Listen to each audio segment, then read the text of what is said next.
Saya tahu kapan kamu bohong, kapan enggak. Kamu ingat anak istrimu. Mereka di sana mendoakan kamu, semoga kamu bisa mendapatkan keringanan.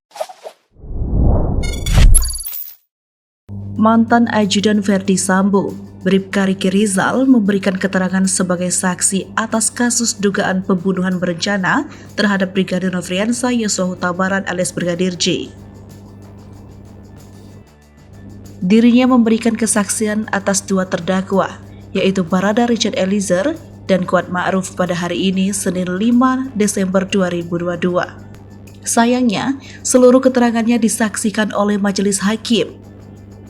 Setelah Riki menceritakan kronologi peristiwa, majelis hakim meminta agar Riki memberikan kesaksian yang sebenarnya. Dengan nada kesal, hakim pun mengaku tahu apabila Riki berbohong. Bahkan Riki sempat diingatkan soal keluarga yang selalu mendoakan dirinya.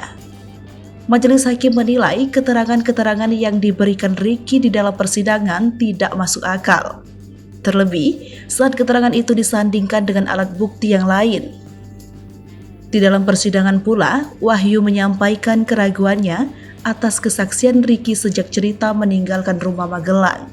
Sebab, majelis hakim menilai bahwa Riki menceritakan kejadian ini seolah-olah tanpa melibatkan dirinya. Terkait itu, Riki pun menjawab bahwa dia tidak terlibat dalam pembuatan skenario. Dirinya hanya pernah diminta untuk memberikan keterangan bahwa ada tembak-menembak saat dirinya ditanya oleh pihak provos.